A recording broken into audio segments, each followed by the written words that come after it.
All righty. So I'd like to welcome everybody for joining me here for the Soul of Synth-Pop Zoom Spotlight Series, where tonight our special guest is Synthwave superstar Mr. Michael Oakley, or as I like to refer to him, Mr. Synthwave.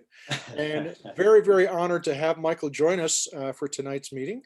And so during the meeting, we're going to just be discussing his approach to creating music and just everything that makes Michael Oakley tick as far as his wonderful music goes.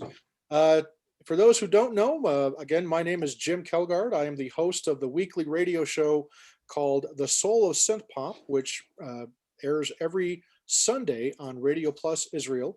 And my show is a showcase for classic synth pop as well as modern day synth pop, electro pop, and synthwave, and just anything that's got really good amounts of synthesizers in it because that's what my passion is the synthesizer and all the wonderful endless combinations of music that you can make with a synthesizer. So this show, the Soul of Synth Pop Zoom Spotlight series, is a chance for us that are the big fans of synth pop to talk to the artists in a very laid back and informal discussion, such as like I'm basically inviting everybody into my living room. It's very laid back. There's kind of no frills, no budget kind of thing.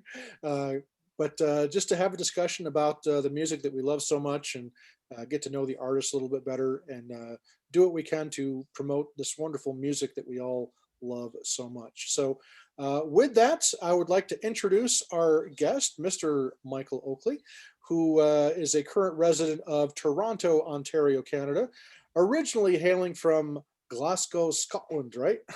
Absolutely, And absolutely, yeah. so, Michael, we'll go ahead and start off with just if you want to just kind of tell us a little bit about yourself, little, like maybe I know I just said you're from Glasgow, but any details you'd like to share? Where you were born, where you grew up, that kind of thing, family details, whatever you'd like to share. Yeah. Well, yeah, I'm originally from Glasgow, Scotland. Spent most of my life there. And then I moved over here almost 4 years now, so it's been quite a while. Yeah.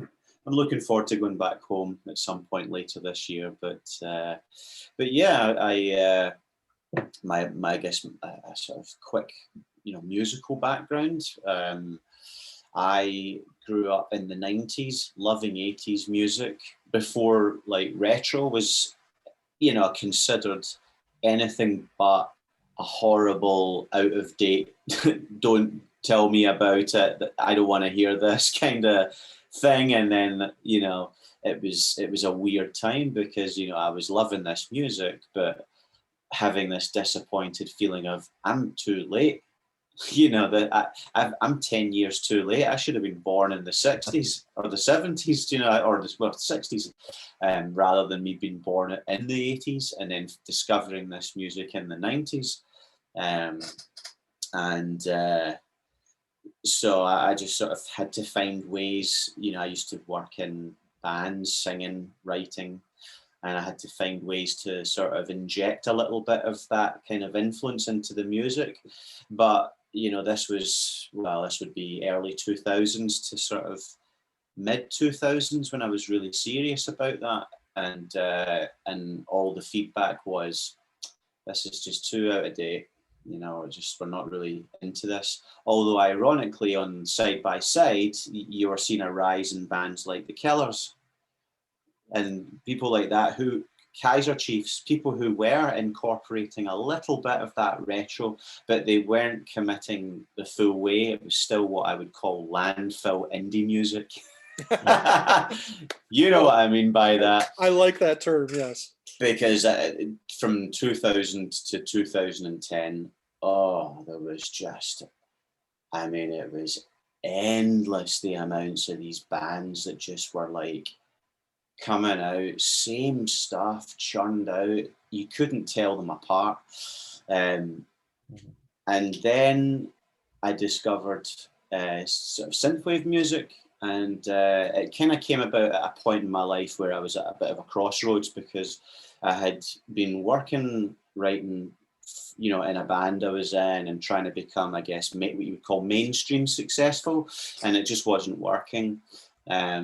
but that wasn't because of bad luck. That was genuinely because I wasn't good enough, and my writing wasn't strong enough. I wasn't sure about. I think most importantly, I wasn't sure about what the identity of my music was, and because I wouldn't commit either way, and you try to put one foot here but the other foot there, and it just doesn't work. It just becomes a bit too convoluted. The moment that I put both feet in, I'm going to make the album that I always wanted to make when I was a kid. I'm going to make that retro album my way, and I'm not doing it because I'm looking for approval from a record company. I'm doing this for me for once, because everything I've done up till now hasn't worked. That was the moment that things changed. I had went through I guess what you could call a bit of a traumatic time in my life. I had went through a separation from someone, and that forced me to move back home with my dad, my father, and there was a period of humility there, and getting used to going back home, but it not being the same. Because when you live there since you were a kid, you're just always, I'm just Michael, your son. I can do whatever I want. But when I left and had moved out for a few years, things changed. I went back, and it was like, no, hang on, I'm Michael the adult now, and actually I like being self-sufficient, responsible, and the master of my own destiny. Now I'm sort of at the mercy of the rules of the house again. So my, I guess what you would call relief was these exact headphones. It is these headphones I was wearing. I've had these headphones for 12 years. Wearing these headphones in this MacBook and just sitting and coming up with ideas that would become Rabbit in the Headlights first. That was the reconnaissance track, funnily enough. That was the kind of experiment that, thankfully it paid off. But, I didn't really know how it was going to work. But then I also discovered synthwave music and new retrowave. I discovered Betamax, the Midnight, FM 84. And it almost felt like, because I'm a very sort of, I guess, not a religious sort of minded person in the sense of following one, but I'm quite spiritual in the sense of being aware of when certain paths are being presented to you and you've got a choice, and people are being put in your path to try and help.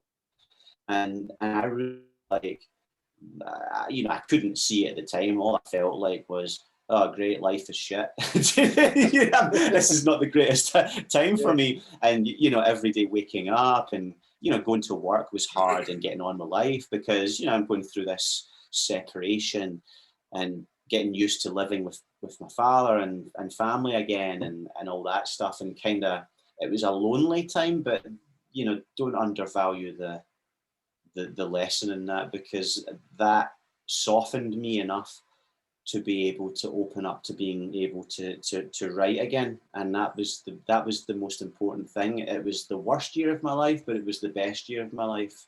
Mm-hmm. And I felt like it was like, I felt that way like I felt when I was at school, when I was discovering all this music. Mm-hmm. Because it's synthwave music, is original music, like original songs, original singers, original like interpretations of that old sound, and I really felt like this is the chance. If I'm really going to make a go of this is it. So I had all these things kind of going in tandem, and I just went with it. Fantastic. Well, I remember. I think you and I became acquainted with each other probably close to 10 years ago. Originally on the Propeller Heads forum. Right. I'm still a user of Reason, and I'm always going to refer to it as Propeller Heads, even though they're no longer Propeller Heads. But and of course they killed the forum a long time ago. But I remember clear back when you and I first became acquainted, you had a passion for that classic sound of the 80s. And I remember when you sent me an early demo of Rabbit in the Headlights, and I absolutely was over the moon for it, just absolutely loved it. And if you recall, one of the things that really impressed me the most was that pad sound that you used Oh yeah. in the beginning, and just love how rich and warm and thick that pad is. Um, but that's cool. What was it like for you moving from Scotland to Canada? Was that a bit of a adjustment coming to North America culture Oh wise, yeah, or? absolutely. I think there's always the see when you make a big change. I think the things that you think are going to trouble you, they aren't the things that trouble you, because by that point you're aware of it. Whereas the things that you are troubled by are the things that you didn't quite anticipate. Like for instance, when I arrived here, I mean, the way I talk right now is probably, I would say, a very gentrified version of my accent, because I have to for people to understand me in North America and Canada as well. It's, you know, and I felt like it was, when I arrived here, it felt like I was in a movie that there was never end credits. And by that, I mean, no one talked like me. No one had the same jokes, the same cultural references, the same, colloquial sort of um, just turn of phrases and things. I really had to totally like ditch not a large part of me, but just I had to forget a part of me, which in order to fit in. And that took, I think that probably took a good year to get used to, because sometimes it would become quite nauseating actually, because it was just like all these sort of Canadian American type accents, and it was like, oh my god, I just I just need some Scottish people to talk to me. I just So you've lost some of your Scottish brogue, huh? Well, it's funny because whenever I'm on a phone call with somebody from back home, it's like putting on an old jacket. Oh yeah. You slip back into that way, and I become a lot less easier for my wife to understand me and people. Um, but no, I'm definitely, I would say, richer for the experience, because I talk about this a lot. It's something that Glasgow song from the new album has definitely got a kind of side to that. I truly believe that everybody should at one point leave home and move to another country, even just for 2 months, just to get away and experience what it's like to step outside of the way you think you are, Mhm. and you get the chance to be like, you wipe the slate clean, because all of these people don't know who you are, so therefore you get this chance to almost reinvent yourself and become, I guess, a better version of yourself. Because when you live in the same place, family, friends and all that, they get used to you being a certain way, and the moment you sort of try to sort of change that, unwittingly they pull you back into being that old you. They don't mean it in a bad way, but it's a little joke here and there. It's a little, not a put down, but just a joke or something. Just and then you kind of know your place, and you kind of you stay being that version of yourself. Whereas when I left, first, I went to America. I went to Los Angeles for a few months and stayed there while I was recording California. And then when I went home, that was it. I was changed. There was a few things. It wasn't just my music. It was obviously my wife was the main reason why I came here. The only reason why I came here, um, but yeah, it's funny that when I went back home, and I had this immediate feeling of like, oh no, I can't go back to my old life now. This is not me anymore. I Yeah. just remember it was like this amazing feeling of, oh my goodness, I've finally broke out of this version of myself that I'm not really that bothered about, and I've became this different version that potentially could follow my music dream in the way I wanted to, in a new way. And I've got this wonderful beautiful woman that I've met that I love and I want to spend my life with. Oh shit, you know, what am I going to do? Now I need to cancel my job and tell them I'm not coming back. I need to tell my family, hi, actually, I'm getting married in 3 months and I'm leaving now. I'm moving to another country. Wow. You know, they probably thought at the time, oh, that's just Michael. He just does that sort of stuff. You know, it's just crazy old Michael. Here I am 4 years later. So, yeah. Well, I've never moved to a different country, but having grown up and been born and raised in New York and moving to Mhm. Utah, that's kind of the same thing. Oh, But New York must be like a sort of a country to itself almost. well, it's funny because when you were talking about your accent, whenever I'm around my family or whenever I'm watching a football game or something like that, my New York accent comes out pretty thick. And whenever I'm, hanging around talking with my dad, it comes on pretty thick. And when I first moved out west, uh, I would have roommates in college that would say, "Hey, say park the car and walk the dog," and I'd be like, "Oh, park the car, walk the dog. What's the big deal?" And so I had to learn to cover up my New York accent as best as I could when I moved out here. So I know a little bit about what you're talking about there. Mm. So you mentioned about how coming to America kind of gave you a whole paradigm shift in your life as far as how you kind of Mm. reinvented yourself.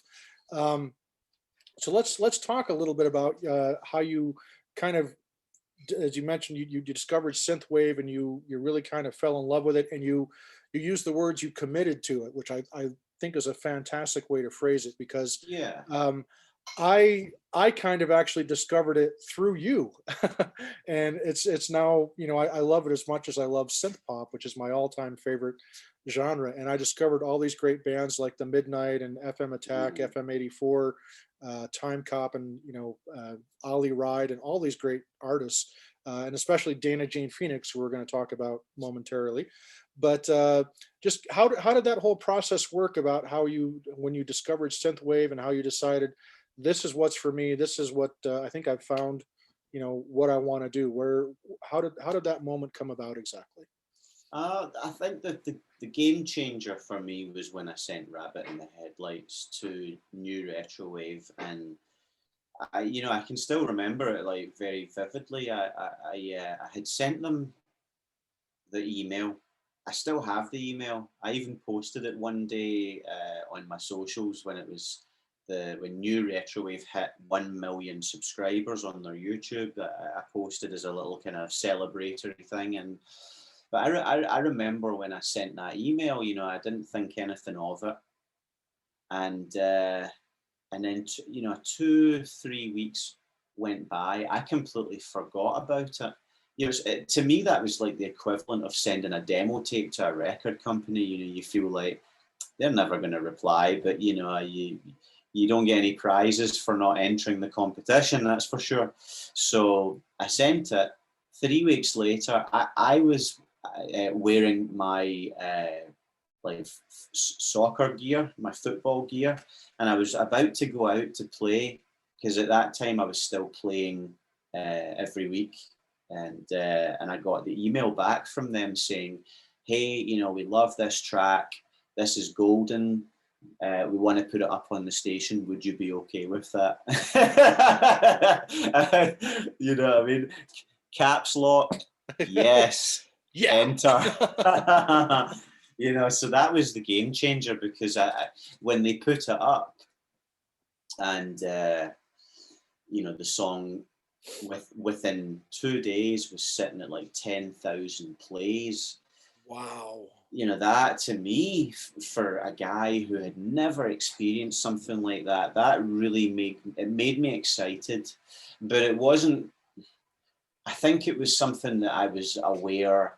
I didn't focus on it too much. It's funny. I very rarely can enjoy the moment of these types of celebratory things because I'm already thinking about what's next. I mean, it's even like of right now with this new album. I know I'm obviously doing the rounds, doing interviews and appearing in things. But I'm actually thinking about my next album right now. Just, I can't listen to my new album because Right. it's like, it was the same with Introspect. It was like, as soon as I finished that, or California, it was like, right, okay, I've heard it 1,000 times already in the making of it. So now it's time to put it in a drawer, let other people enjoy it and move on to the next thing. And, at some point later on in my life, I'll get to, This Is Your Life. I'll get to sort of like reflect and recollect over my career, but there's work to be done. There's, while I'm this inspired and while I'm this interested and still have not a desire, a burning desire. There's a difference between a desire and a burning desire. When it's a burning desire, you have to do it or you become unhappy. That's the difference. But yeah, I mean, that was the game changer. And then at that time, I had started to listen to a lot of music that was coming out on that station on New Retrowave. So I started to hear things like The Midnight. I got and the Days of Thunder album was the first. And then obviously Endless Summer came out. Then FM84 Atlas came out. There was all these other people that were putting stuff out like Ferret Divin. I don't know if you've ever heard Ferret Divin. They're a weird one because their music isn't on Spotify. They're actually way more successful with other music that they do. And that was a little side project, but it's amazing. Ferret Divin. And then obviously then you fall down an even bigger rabbit hole of NPM soundtracks, Dana Jean Phoenix, Nina. Like you say, FM Attack, Time Cop 1983. And you feel like it's like, this like stack of stuff that you just get to go through and shortlist the favorites, and you're like, man, listen to the drums in that. That's original drum machines that fell out of favor for 30 years. It's but that, to answer, I guess, your question, I drift off in tangents. I'm a little, don't mind me, I'm a little scatterbrained. To answer your question, yeah, that when I decided at that point, I think probably it was because I got that reaction. It almost felt like, well, I can't not do this now. It's right. Like I would be a complete fool not to. And I really did feel like I was on the cusp of something magical. I think that's the thing. Although I was going through all this personal like trauma, I was aware that I was channeling it into something else. You know what I mean? And because of that, I felt like I had something to say, and I still feel like California is when I listen to it's a very emotional album because it's all about love. They're all love songs, and they encompass every type of love song, because that was my sort of breakup, makeup, looking for love, lost love sort of album. Every single song on that album is either a love that I had, lost, End of Summer, a love that I had found, Devotion, a love that I was hoping for, that I was insecure about, Rabbit in the Headlights, a love that I had lost, but I was kind of reflecting over what could have been if only I had been more confident and not been so insecure. Turn Back Time. That's 5. What's the other one? What's the other track in that album? Rabbit in the Headlights, Turn Back Time, Devotion.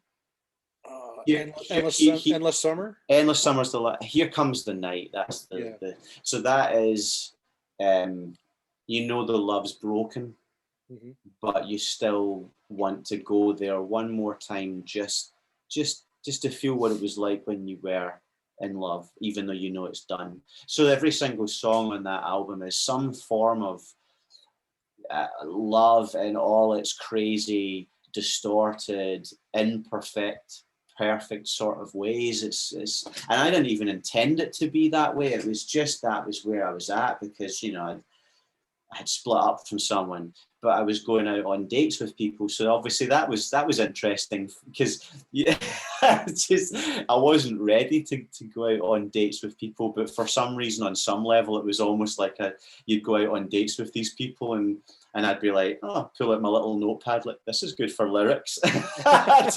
You know, don't worry, that the best I'll get out of this is I'll get a good song out of it. Right. Oh. But yeah, I committed to doing my music within that genre because finally I had a place that I felt like maybe, just maybe I'll belong here. Because everywhere else I hadn't belonged, all the way back to childhood as in high school, making these little demos on cassette tapes and then mini disc. I mean, we all had a DAT machine at one time. It was like that. If you had a DAT machine, that means you were professional and you were bouncing real mixes. I still have a DAT machine. I have a Panasonic SV 3800 still in my studio. Oh yeah. Oh, they were great. It was an event doing a final mix onto DAT and then pulling out the little paper and writing the name of the song in brackets, final mix. Yep. And then I mean after that I got the deal with New Retrowave after California, and they had been mega supportive of me, even though, do you know what I mean? It was like they were just supporting me with they weren't really getting anything out of that because I wasn't on their label at that point. So it was really good faith and kindness. So I already at that point had made it, even before they put my music on the station, I was already thinking, man, I would love to be on that label. That is the top tier label. And if I can get on that label, I'm going to really give my music the best chance of being heard by the right audience. And so it was quite funny because when I got the deal with New Retrowave, I immediately decided to do an album that was like my tribute to the music I grew up listening to. I mean, California is kind of a sort of mixed bag. It is retro, it very much so is, but it's way more of I guess there's some more kind of, I guess what you would call quintessential synthwave tropes in some of the tracks. Although, stuff like Rabbit in the Headlights and End of Summer is way more, to me, is more 90s sounding than 80s. It's kind of early 90s, that kind of period. So I don't know, but when I did introspect, I thought, don't do what everyone else is doing. And I could already start to see that there was this trend of people kind of, just hearing the sound and copying it. And I was like, the worst thing I can do here right now is bandwagon on this. And I was like, you know what? No one else is doing like an authentically synth-pop 80s sounding record. Right. And I remember I had a meeting with my rep at New Retrowave, and he was like, "Oh, we're really excited about this album. So what are you going to do for it? What are you thinking?" And I was like, "Well, I love Italo disco music, and I love stuff like Pet Shop Boys." And I could hear like the motivation and enthusiasm going down, like, "Oh, well, oh no, oh, okay." Well, I'd be interested to hear what that sounds like, and I don't think that they quite got it because they were so excited about that, I guess, California stroke, outrun, that kind of sunny sunset type right. synthwave sound that you were hearing all the time. And whereas I never follow trends, the moment you follow a trend, you're done for. It's already on its way out. And I was thinking, nobody else in the scene that I know of can do this. I can do this. This is the music that I was making this music when I was like 14, 13, 15. And now I've got the production experience to be able to actually make it sound modern.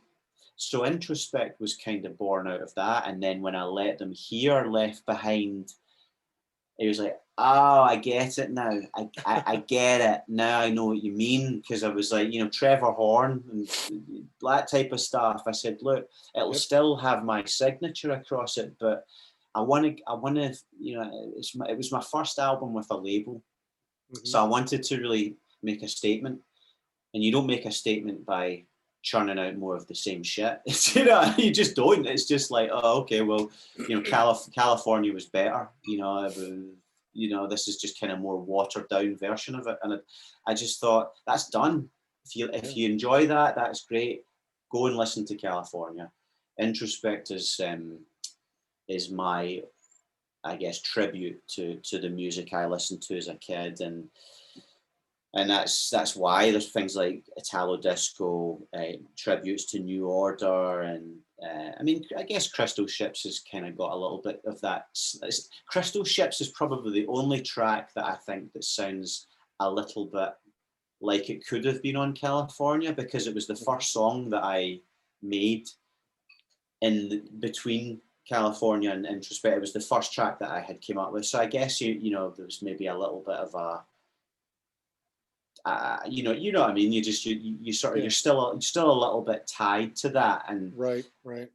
So then Control was the first real sort of step in that direction, because when I let them hear Control, and I said, this is, I know this is not quite so much 80s as much as the rest of the album, but this is my more kind of modern record.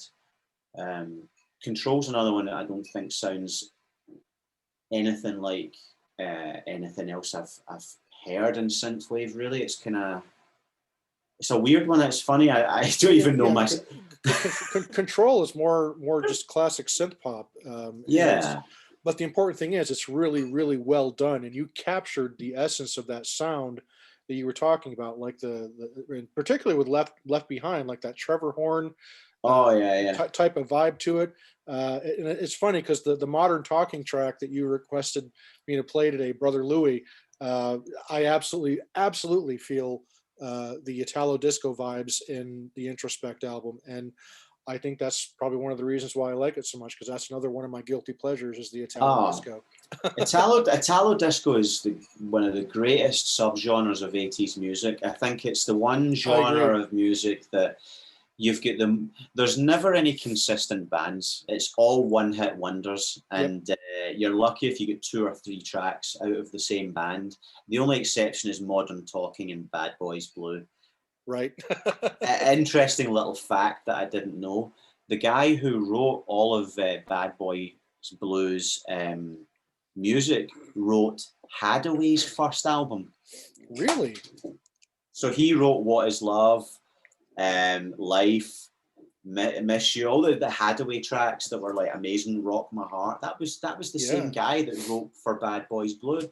Wow. But yeah, when I think of Pet Shop Boys, my favorite Pet Shop Boys stuff is Please album and the B-sides.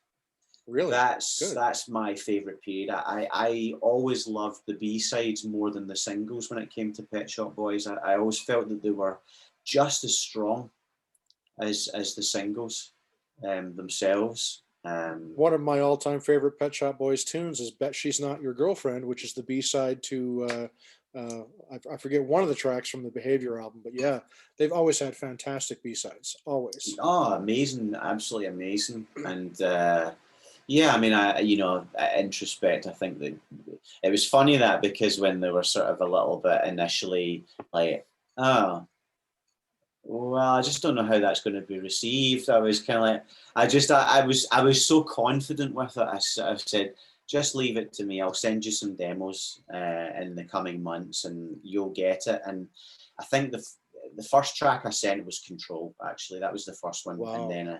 And then he was like, "Oh, okay, I now I understand you." And then when I sent him Left Behind, and I said, "This is the one I want to do the music video for," he was like, "I get it. I get what you're doing. I understand what you're doing here." And then obviously when did the track with Dana Jean Phoenix, you know, the Now I'm Alive, again, it was, there's all kind of, I mean, I think of Introspect as also having a bit of that John Hughes movie soundtrack vibe to it. Again, very, very much so. Yes. Mm-hmm. Which I had a little bit of that on California as well, I feel like, but yeah, I mean, they got it. Thankfully it worked out. It wasn't a career killer. Not at all. In fact, if memory serves me correctly, wasn't Introspect when you were just trying to rediscover some of the old Emulator 2 sounds? And oh yeah, and absolutely. there's Fairlight type stuff on there. I remember you and I were talking as when you were in the process of recording that album, and Yeah. you know, that's one thing that you and I share in common is we both love those old vintage samplers like the emulators, you know, the Emacs, and of course the Fairlight, and the Ensoniq samplers. And Yeah. we'll get to the Ensoniq stuff in just a moment. But I think that's one of the reasons why the Introspect album captures that Pet Shop Boys sound so well, is because you consciously made that effort to try to use a lot of the same type of sounds that Neil Tennant and Chris Lowe used on that Please album, which of course was made almost entirely with an Emulator 2, if I'm not mistaken. So just you did such a great job of choosing the sounds to fill the sonic palette that you were trying to create with, you know, with well, your you know, it's an interesting point because whenever I approach a new album, as like right now I'm in that kind of zone, so this is a good point for me to talk about. So whenever I am about to start a new album project, I spend months doing, I guess, what I call my reconnaissance mission, which is I go through all of my sample library and remove the things which I'm no longer using. I remove stuff that I've already used, and I start to make a new folder with all of the types of sounds that I'm looking for. And the same goes with the types of VSTs, plugins, and sounds and sound banks that I'm going to use. So California was, I mean, I did do that with California, but I had been doing that for a few years before that, but just not really being as creative as I probably should have been. But I had done the legwork, so I mean, we have a shared love of a sound bank called Way Beyond Fairlight. That was like a Bible for me with California. I mean, I used that pretty much exclusively for that one album, and then I used the rest of, you know, Reason's environment synthesizers, and I shortlisted all my favorite patches. That's the thing. I'll shortlist my favorite sounds into a separate bank so that when I go in, that's the only sounds that I see. So when it came to Introspect, I bought plugins like UVI Emulation 2, UVI Darklight. I'd switched over by that point to using Ableton. So I started to use a lot of plugins. So I was using the things like Spire, Silent, and I think that using those really gorgeous virtual analogs sort of sounds that have got a little bit of a digital component started to add a bit more of that slightly more modern take on it for me, because I would make classic sort of sounds, but they would have a little bit of that, I hate the word plasticky, but it's the right word for that type of VST. It's got a certain plasticky sound that seems to sound really nice in the mix. And then I also shortlisted a few DX type things. I was using Dext, and all of the bass sounds on Introspect are DX bass sounds, with exception of Crystal Ships. Everything else, and Control actually, everything else is all DX bass sounds layered with like a kind of analog sub type thing underneath, just to give it that low end that you maybe don't get with the DX. So the things I used for that, actually, the probably the main one I used Dext, but I also used Rob Pappin's Blue. That, Oh oh yeah. my goodness, the bass folder in that alone is worth the money. I'm such a fan of the stuff that Rob Poppin does. Predator is on almost all my recordings in some way, shape, or form. I try to find a way to fit a bass line from Predator. Like my track Sway, I got the bass line from that off of Predator, and I just absolutely love it. Uh, that's one that I want to get though. It's the one that you're talking about. Oh, I Blue's haven't fantastic. I haven't added Blue or what's the other one? Quad, I think is the other one that he's got Mm. that I've been meaning to try that I haven't tried out yet. But yeah, great stuff. And I uh, I have yet to make the full dive into the UVI stuff, but they're the only ones right now that I'm aware of that have an ESQ, and Oh, Sonic ESQ1, it's and amazing. I have just absolutely had uh, a falling in love again and again and again. I recently did the Anything Box tribute album, Yeah. contributed 2 tracks to that, and of course, Claude from Anything Box is a massive user of the Ensoniq ESQ1, Mm. and so I just kind of the last year or so, I've really uh, learned to reappreciate how great of a synthesizer that is. One of the earlier Transwave synths, if I'm not mistaken, that Ensoniq created there. But Yeah, that was the start of it all, yeah, for sure. Because I'm a huge Sonic fan. In fact, yeah. I have quite a few Sonics actually. I've this could go either way. I'm either going to have a big accident here, or this is good, But let me just. I have an Sonic VFX, Oh, which nice. I used to have one of these when I was a kid. This is like the one synthesizer that I owned as a kid that I regretted selling it. It's the only one that I wished that I still had, and then last year I had that nostalgia for it. I managed to find one with all the cartridges as well. Oh, nice. So I got that. It was Sam Ash Music, and somebody had one of the stores had one. God, this is even worse. The Sonic TS range is so heavy. Oh, well, it's like the ASR10. The ASR10 was a beast. Well, I've got the TS10 as well, which I only got this maybe about a month ago. Really? Oh, nice. But the TS10 as well. Managed to find someone in Canada that has it. Wow. So that was wonderful to get that. It's making funny noises. There's something in there that keeps on. It's like it's just rattling about. I'm not going to investigate unless it breaks it. But yeah, I mean, I have that behind me. I've got an MR rack as well. I'm obsessed with Ensoniq, and I don't think that there's any other software companies that have made plugins that have exactly. that That's what blows my mind is that UVI are the only ones I've seen that have gone to provide a VST format for the old Ensoniq gear. However, though, there was one. I don't know if you remember. There was a Reason refill. Now that I think about it, it wasn't Ensoniq. It was Emu. It was you get the Emu Proteus and the Emu MoFat, which I have for my Reason rack. But now that I think about it, yeah, there's no Ensoniq at all except for the UBI that I'm aware of.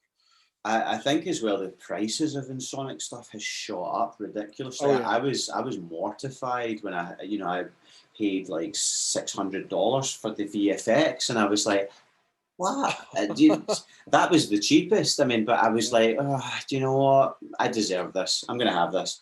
So I was nostalgia. And then I sat and waited for a while because the TS, there was people selling that for up to like $2,000. And I was like, I'm not paying that for that. And I held off, and there was a guy selling one in Canada, and I made him an offer. I think I got it for like $900 in the end. And I was like, you know what? I'm paying more than I should, but I'll take it. And well, I had a total heartbreaking moment a couple of months ago. I was down in Phoenix, spending time with my mom right before she passed away, and there Mm. was a pawn shop down there that had an absolutely mint condition ESQ1 for only $400. And Should have grabbed it. if I had the money on me at the time, I totally would have pulled the trigger on it, because I've always wanted an ESQ1, and there was one waiting for me for just $400, mint condition. It's like it had been in some guy's studio and had been sitting there for over 25 years. And Wow. from what the guy in the pawn shop told me, is that his wife, he passed away, and his wife was just like, here, take this, whatever. I'm like, oh man. Well, So I guess for $100 you can get the UVI plugin, and you'll probably find that you'll be more productive with that because, I think since I moved over to using all software, that was when I started to become a lot more productive, I think, in my music. Because even though I've got these little hardware components, these are really more for decoration in my mind. I'm going to, the MR rack is like a ultimate rompler. So I'll use that the same way I would use like a JV1080. I'll find some kind of sounds that would work. And as an addition to what I've already created, rather than use these to start an idea.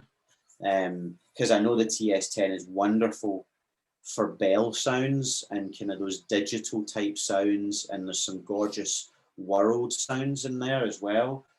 Same with the VFX, there's all these gorgeous fuzzy sounds. It's funny because you get the clappy key thing within Sonic Keyboard. right.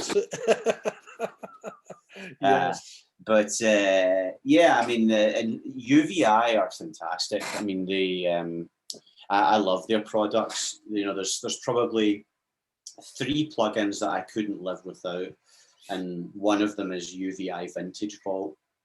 It has everything you could ever dream of. I also love Spectrasonics Omnisphere. That was a plugin that I bought kind of towards the end when I finished Introspect. It was almost like a sort of gift to myself, because it was like Right. it was like $500 for the software, and I just remember like I was sitting there with my finger over the mouse, and it was like the moment when you get through PayPal and it's Uh-huh. like the pay now, and you're just sitting there, you're like, this is a lot of money for a plugin, and then I hit okay, and then I just felt kind of like that. Oh, what have I done? What have I done? I can't believe Oh, my wife will I kill me. I I I know spent that this in a feeling. plugin, and it Yeah. was, and the thing is, well, it took. I left it downloading overnight. It took literally about eight hours Oh yeah. to download. It's like 60 gigabytes in size, and the moment I started playing it, Oh I yeah. was I was Oh like, yeah. Well, and that's Spectrasonics. That's run by the guy that invented the D50. The Roland D50, Eric Persing. Um, the only reason why I don't use Omnisphere more than I do is just because it's such a CPU hog. mm, But I'll tell you, as far as the sounds of it go, oh, it's so worth it. Like you say, paying that much money for a plugin, you really do get what you pay for and so much more. I mean, there's nothing out there that I've heard anyway that's like it. It's just but yeah. And I can relate all too well to the feeling of what have I done? with that I in Yeah. particular, I definitely felt that because it was a big outlay, but I also felt, I was kind of sort of a little bit like, nah, am I taking myself seriously or not here? It's supposed to be the best in the business, so I'll decide. And yeah, I think as well with that hardware library that came with 2.5, Yeah. 2.6, Hmm. it's the closest I've ever heard a software synth sounding to real hardware, Oh yeah, no like question. real analog. I've never heard something so close. Yeah. That in a blind test, it would be very, very hard to tell that in a mix. Yeah. No, it's really it's there's nothing I've out there that I've heard that can really, like you say, go toe to toe that well Mm. with some of the hardware counterparts. But man, so have you tried any of the Cherry Audio plugins that have come out recently, like the Poly Mode or the DCO 106? I've seen them, but I haven't, and the only reason I haven't is because I use Tao Uno for my 106 kicks, and I also have Roland Cloud 106, Right. which I think Tao Uno's better than the Roland Cloud one. That's what And everybody tells me. I had yeah, that's truly like the only Juno plugin I don't own is that one. I also just feel like what I love about Roland Cloud is I love using the XV5080 and Yes. the SRX World board. That's all over my new album. Hmm. Those were like the workhorses for me for that. Because the thing is, the XV5080 has all of the JV1080 patches on board. So Yes. if you have that Rolling Cloud, or if you're doing a monthly subscription, it doesn't matter. But Mhm. if you were doing the way I do it, a lifetime key, I just bought the ones that I wanted because I was like, I don't know why, I'm just not really that into subscription models. It just doesn't Mhm. sit right with me, and I bought the XV5080 because it would be a waste of money buying the 1080. It's just Oh like all yeah. the patches are on this anyway. But yeah, so I should have said as well, the third one that I couldn't live without. So the first one was UVI Vintage Vault, Omnisphere, and Nexus 3. Haven't heard that one yet. Nexus 3 is like the modern day JV 1080. It's like Really?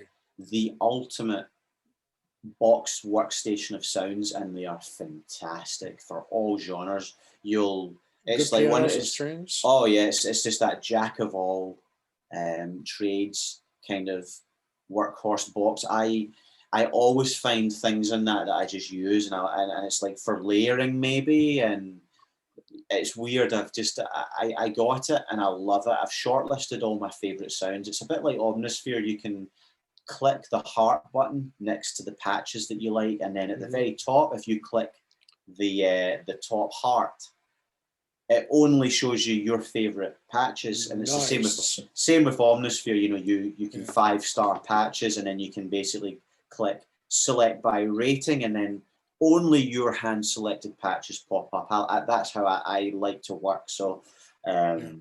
but yeah, Cherry Audio makes really good stuff. I've never owned any, and I feel like I got my fix. I even resisted the temptation to get the Soft Tube 84 recently because Yeah. I've heard that is the best version of the 106. It sounds the most accurate, Hmm. but I don't know. I love the Tao. Is just. I mean, it's hard to fault that. It just sounds so great in the mix, and they got the chorus part of that spot on. The two choruses. And that's the hardest thing that you can do with an emulation of the Junos. I mean, truly, Mm, that chorus is legendary, whether it's on the 60 or the 106. And just oh, yeah, I haven't seen any even Roland's Cloud version doesn't quite do it, but it really yeah. I don't think the 106 on the cloud sounds really anything like a 106. It's so like I'll tell you what though, the Juno 60 does. I really oh like yeah, the 60. The Roland, that's probably the two Roland Cloud devices I go to the most are the Juno 60 and the 5080 for the same reasons that you mentioned. yeah, yeah. I when Eminent Soul perform live, we still use a Roland XP30 because it's just one of those classic all-purpose do everything performance synthesizers that you need a great piano patch, bam, it's there. You need a great string Oh, patch, bam, it's there. And that's also why I love my Jupiter 50 because that's kind of like the newer generation that has the supernatural sounds, or what Roland call it, that kind of evolved from the 5080.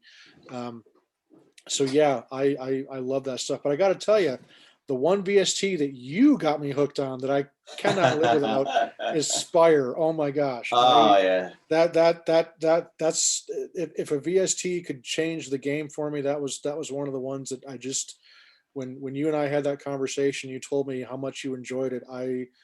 I literally spent like 2.5 weeks just doing nothing but running through patches on that, and I just love it.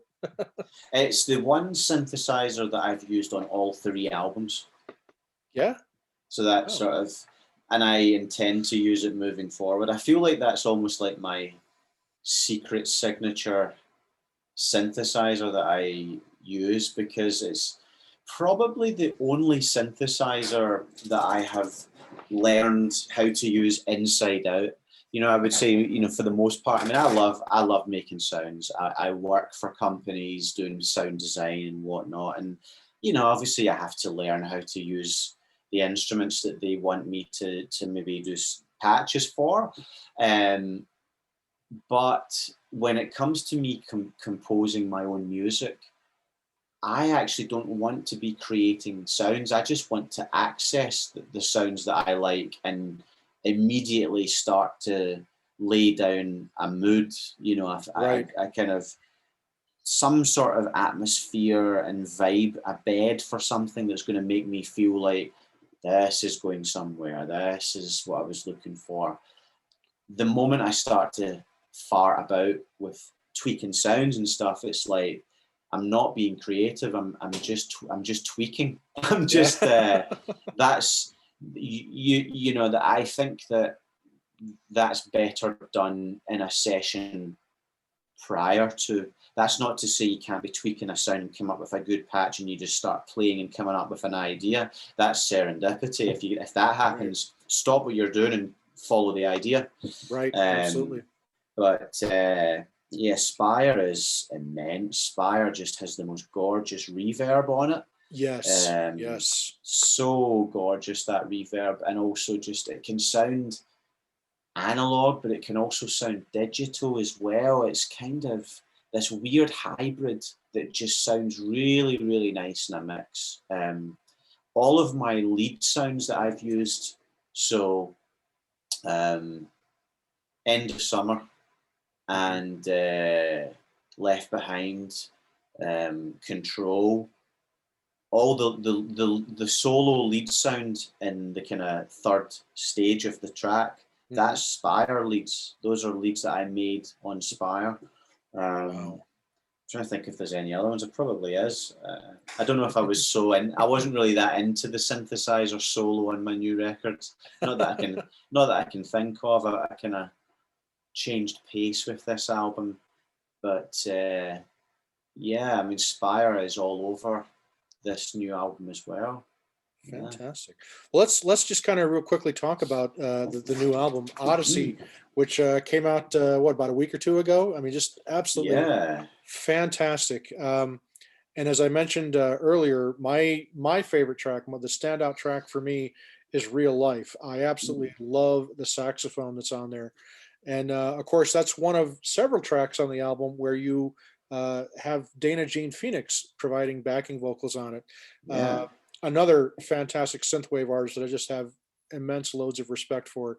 So how did you go about working with Dana Jean Phoenix, and kind of how did the whole concept of Odyssey come together? So when I finished Introspect, I actually took some time off. I kind of went through a little bit of a period where I wasn't really in the mood to write. I felt like, because Introspect got written over a period of about a year. It was probably the fastest that I've ever, written, recorded, mixed, and mastered an album. Whereas even California took about and a year and a half maybe to start and finish it. I mean, there was various factors for that. I was traveling to America to finish that, and then I had a release date and whatnot. But Introspect was done, probably the fastest record I've ever written, and I think that was largely because I was very on point with the overall like concept, the limitations that I had set myself for that record, the stylistic choices I was going to make, and I kind of pre-planned that a little bit. It's always a little bit loose. You have these guidelines that you set yourself, and then when you come to the end of the project, you're like, no, I didn't really do that, or I didn't really do that. But through having those guidelines, it took me to where I needed to get to. If you don't have any guidelines, you're just all over the Yeah. place. And so when I finished Introspect, I finished that. I turned in the album in February of 2019, and the album was coming out the following month. So yeah, it was done pretty fast. So I took some time off, and it was all very new for me, finishing an album and promoting it and sort of seeing what the reaction was. I think maybe before I wanted to embark on doing something else, I wanted to see what the reaction was, because I wasn't quite so sure how the synthwave scene was going to respond to a synth-pop album. And then when it was responded to well, I guess that reinforced my kind of feeling of follow what it is you want to do, because that extra mile, that unbeaten track that other people aren't willing to do, that's what's going to help you stand out. And so when it came to doing Odyssey, the first thing I wanted was to get a team of people locked in place that I wanted. So the first sort of stylistic choice I wanted female backing vocals. So I locked in Dana Jean Phoenix and Mecca Michael, Hayley Stewart, that's her real name. So I had a call with the two of them, and I said, look, you're my girls. I want you to be the backing vocals, a bit like that New Order song World. I wanted it to have that kind of male vocal, but female-centric backing vocals. And it's the same thing that Pet Shop Boys did on Please record. You can hear the soulful female diva voices in the background that somehow just complement Neil's very deadpan. I mean, Neil Tennant sounds like Al Stewart, so he's absolutely, yeah. right. So, and I love Year of the Cat. That's one of my favorite songs. So yeah, passages. yeah, he's brilliant. And so that was the first choice. The second choice was I had in mind that I wanted to make more of a sort of singer-songwriter type 80s album, like the type of thing that you would get with like Robert Palmer, Peter Gabriel, Sting. My favorite albums are things like Nothing Like the Sun by Sting, So by Peter Gabriel, and Us. It's a great record, Us. Phil Collins, But Seriously. Those 10 Summoner's Tales. I mean, those types of albums, when I think about those albums, no song sounds stylistically the same on those albums. Those albums take you on a journey, a kind of roller coaster. And I always love albums like that. And I feel like that's lost in the synthwave scene. I feel like people just sort of churn out tracks and they get flung on an album, and then they have to come up with a name for the album, and then someone else comes up with some artwork, and it doesn't really, they don't have really any input in that other than, oh yeah, that looks good, cool. Whereas I'm very hands-on with everything that I do. I like that whole thing of when you buy an album, the artwork pulls you in. There's something about the artwork that makes you be like, oh, this sets a mood. This sets some kind of tone that makes me want to, listen to this record. And then you put the record on, and you have to listen to it from start to finish. It's one of the reasons why I only do 8 songs on a record. I don't like long records. I don't think it does anything for you or for the listener. I feel like you want the listener to be able to digest that whole album in one sitting, and then to be able to step back and say, that's okay. Wow, that took me on a journey that I'm still processing how I feel about that. And that's what I wanted to do. I don't like this current sort of trend of, it's almost like people download songs now. They don't download albums. Right. And they put songs on playlists, and it's kind of like, yeah, but what about the album when, you know, you got an album like Dark Side of the Moon or something, and you open it up and the artwork and the personnel, where it was recorded is just as important. Abbey Road Studios, EMI, the same equipment was used by the Beatles that they used to record. You know, Alan Parsons produced this and mixed and engineered this. You know, even things like the Joshua Tree, you know, U2 album, it's like, oh, Brian Eno produced this with Robert Fripp, and, you know, you have all these personnel involved, and you're sort of taking an interest. Peter Gabriel, Sting, I mean, you look at all of the names of the musicians on those records, Manicaci, Steve Gadd, Vinnie Colaiuta on drums. You know, I mean, Wayne Shorter plays like sax on there, trumpet, and it's like, oh my goodness, the personnel on this record is just out of this world. Tony Levin on bass. Who was the guy that played? I always forget this guy's name. Who was the guy that played bass on Wherever I Lay My Hat, That's My Home? It's not Jackal. It's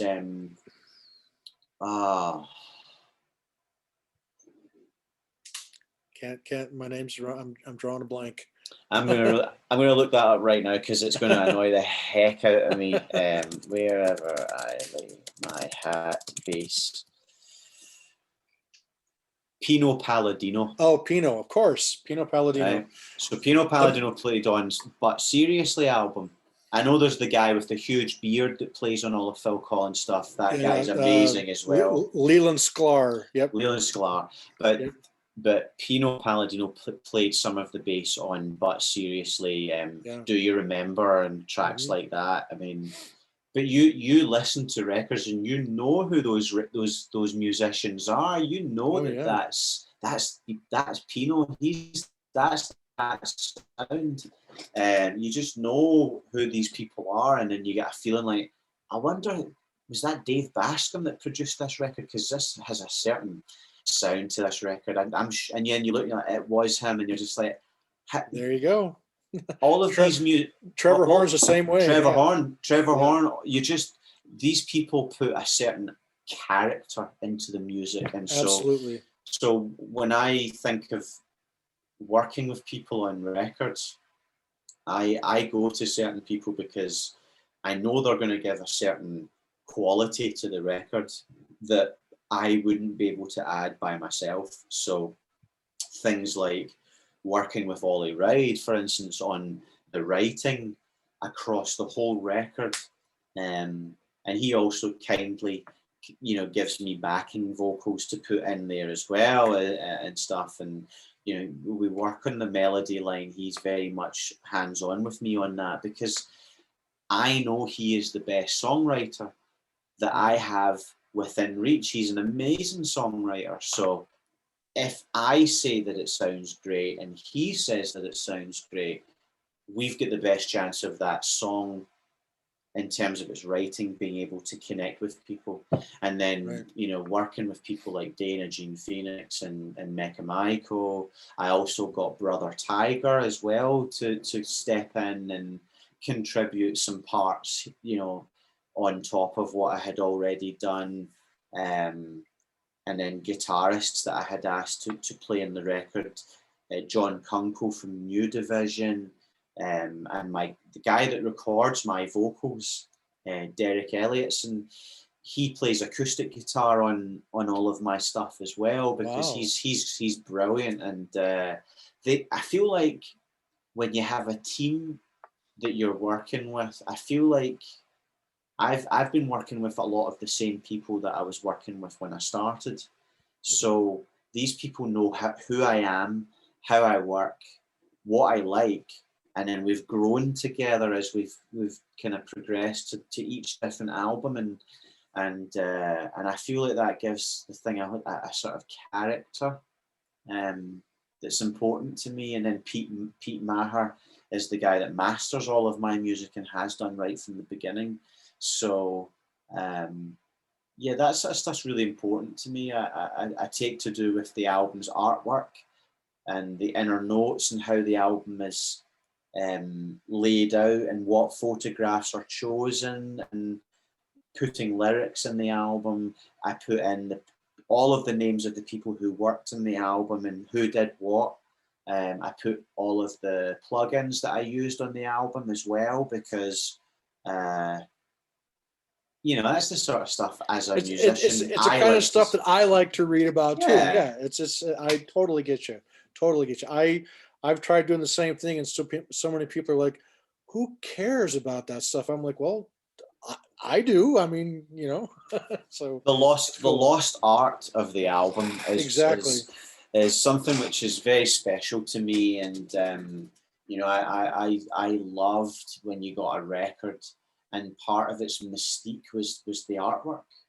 Well, just the whole process of having a physical object to admire along with the music itself, and like you said, the whole thing about reading the liner notes and learning the names of the producers and the studios it was recorded in, the session musicians, all that stuff provided that experience of buying a record, and we've kind of lost our way for a long time, but it's now starting to come back to where the resurgence of vinyl Yeah, has kind of brought that whole thing back into fashion again, and I'm excited to see that because I like when I hear a really good piece of music, I like to know as much as I can about the artist that I'm discovering who's made that music, and I like finding out. yeah, Oh, they got this person to produce it. Oh, they recorded it here. Ah, they used they're a fan of Roland synthesizers. I knew I yeah, liked them for some reason. So yeah. yeah, It's like even people like Pet Shop Boys and New Order. There's a link there. Stephen Hague. yeah, It's like you can't. And the same with Tears for Fears and Erasure. Dave yeah. Bascom. Dave It's Bascom, like Gareth Jones, Flood. I Gareth mean, all Jones, of them. Yeah, Flood. Those people like that. When you hear that their name is involved in those records, interesting enough, Flood is the person who mixed and helped produce the Killers' first record. hmm When you hear that name attached to that project, it gets your interest. You're like, you know what? oh yeah, I'm gonna listen to this actually. You yeah. know, just because of that. So that all of that kind of synth pop 80s royalty. People like Daniel Miller, Flood, Dave Bascom, Trevor Horn. It's like the moment you know that they were involved in those records, you immediately had before you hear the record, you have a feeling like, I think I might like this. It's going to be a quality production. It's going to be a Absolutely. quality production. Yep. So, want to ask you rather a silly question here. You're a big Miami Vice fan, like I Yeah. am. So, what is one of your all-time favorite Miami Vice episodes? Um. Wow. So I love season 3 Mhm. probably the most because by the time I get there after watching season 1 and 2, it feels right. It's darker.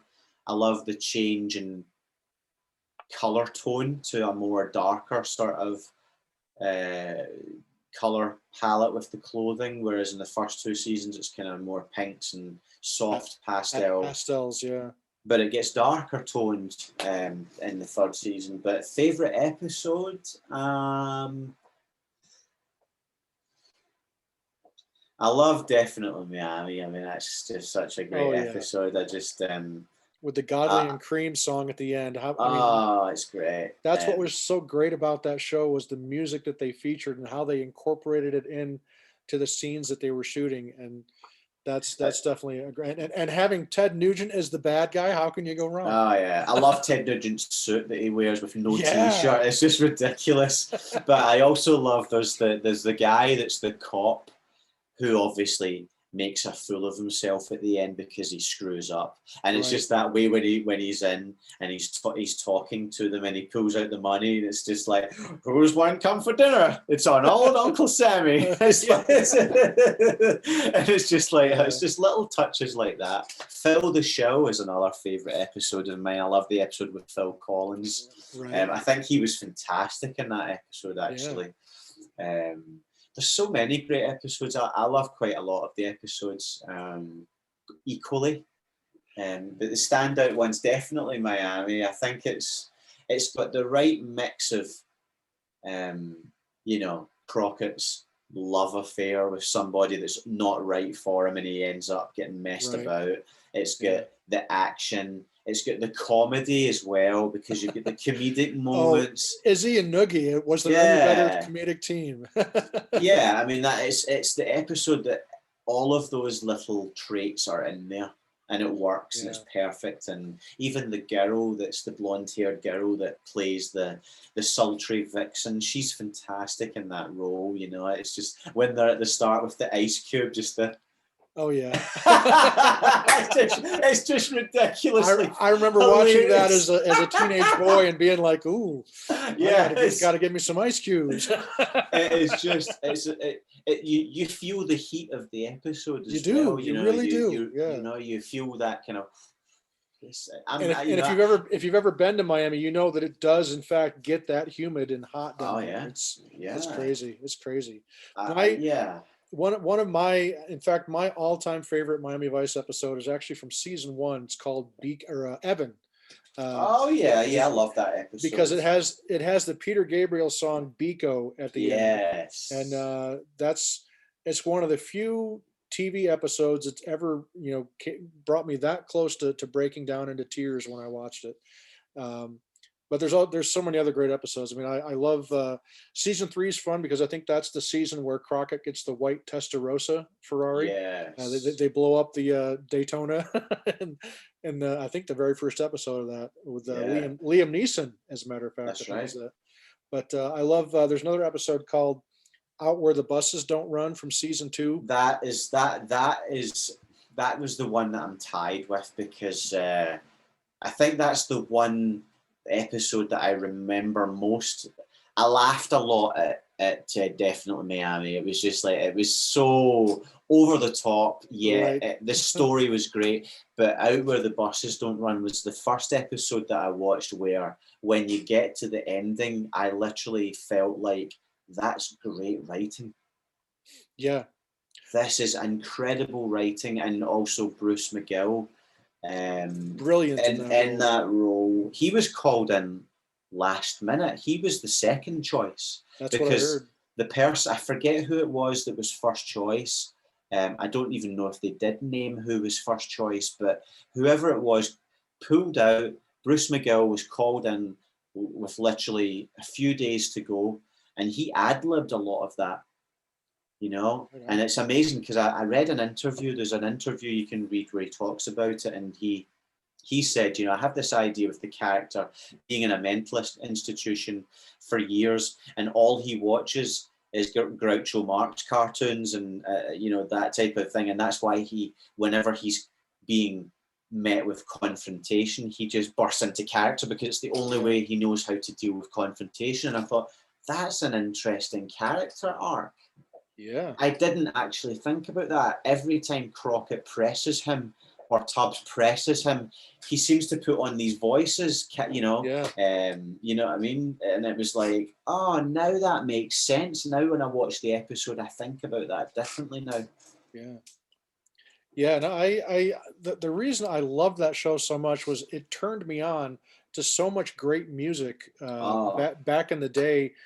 It was the first time I'd ever heard bands like Underworld, and they even incorporated some Depeche Mode into some of the yeah, episodes.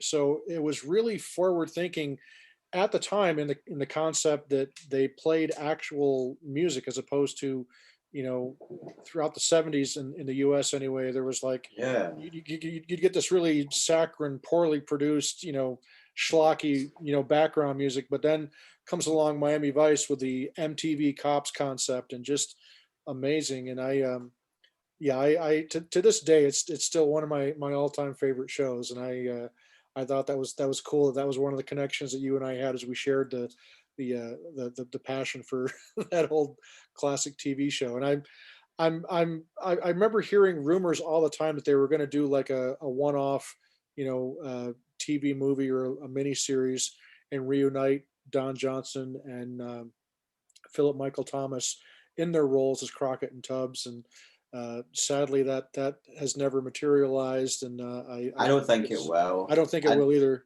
I Yeah, don't think it makes sense to now. You know, it really doesn't. I think as well when you think about it, Don and Philip Michael Thomas, they're 70 years old. Right, I right. mean, and what plot or story arc would there be that would make sense for a one-off? I Yeah. mean, maybe if it was, I mean, there's two components to this because Nash Bridges has made a comeback.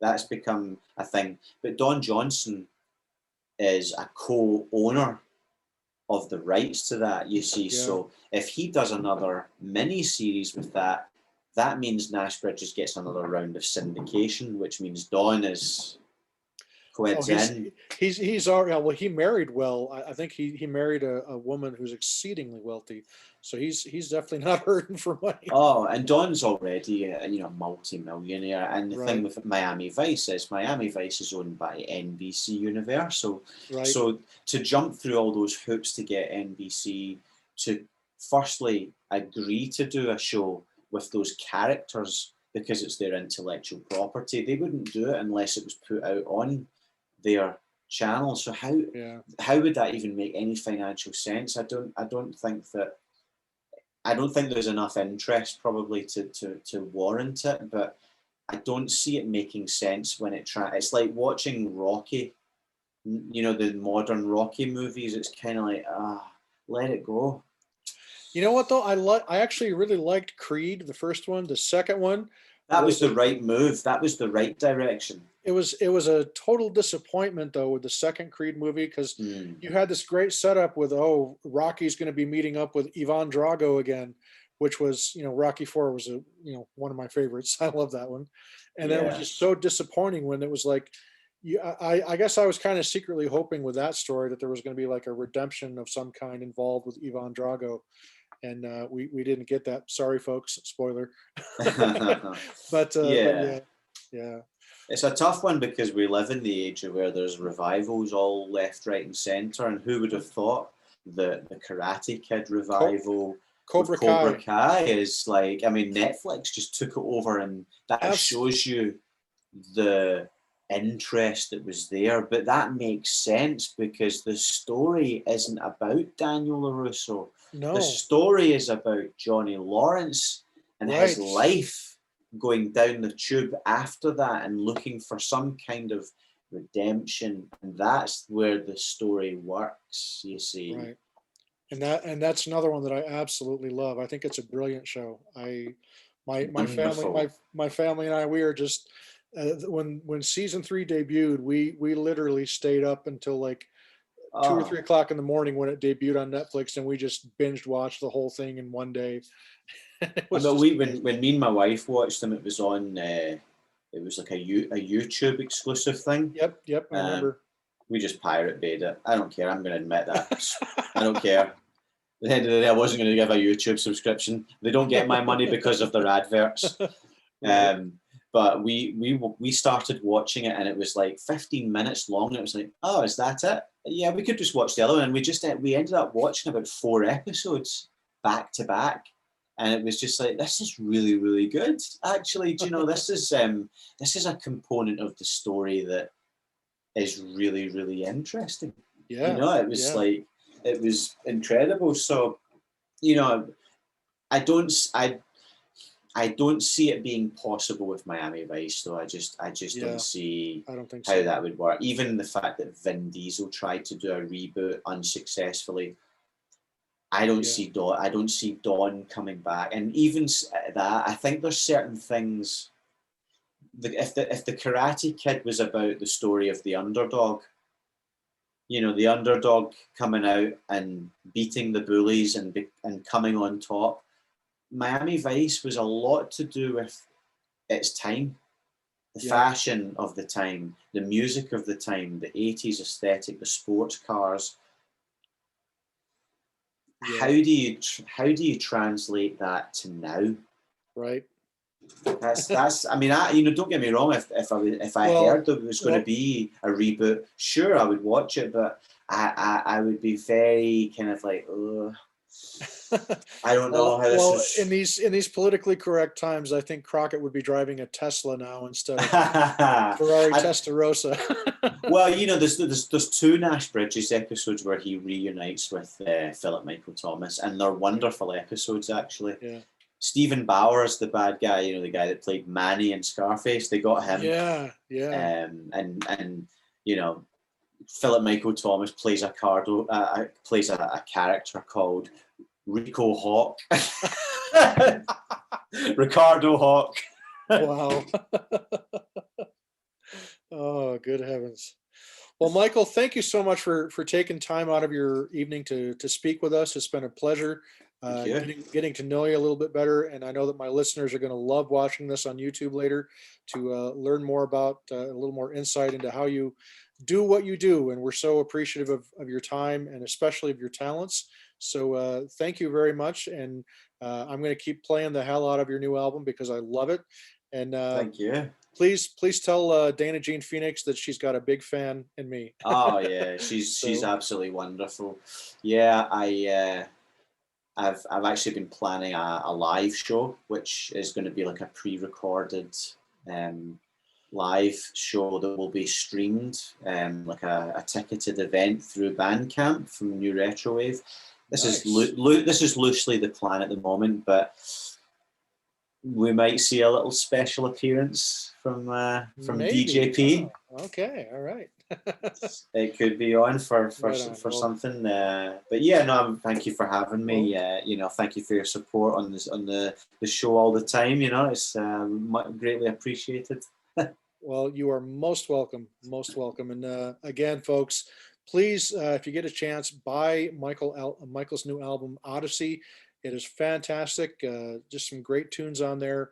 If you like the stuff that he put out with California and with Introspect, you're really in for a treat. If you haven't heard his Odyssey album yet, you can purchase that on Bandcamp or iTunes or anywhere you find fantastic music. And with that, Michael, I will bid you a fantastic evening. Always a pleasure to chat with you, sir. Thank And you. best wishes to you. And if there's anything that we can do here at the Soul of Synth-Pop to help you out, happy to do so, my friend. Absolutely. We need to put that disclaimer in now. Jim does not endorse YouTube. People illegally downloading YouTube videos from Pirate Bay. Right. Disclaimer. Disclaimer. Right. Right. So with that, folks, have a fantastic evening. Hit the subscribe button and the little bell there to be notified anytime I have new videos. And just be well, everybody. Thank you for joining me. Thank you to all the folks that joined us here for the live events. And Michael, just have a fantastic evening. Thank you. Thank you, sir. Cheers.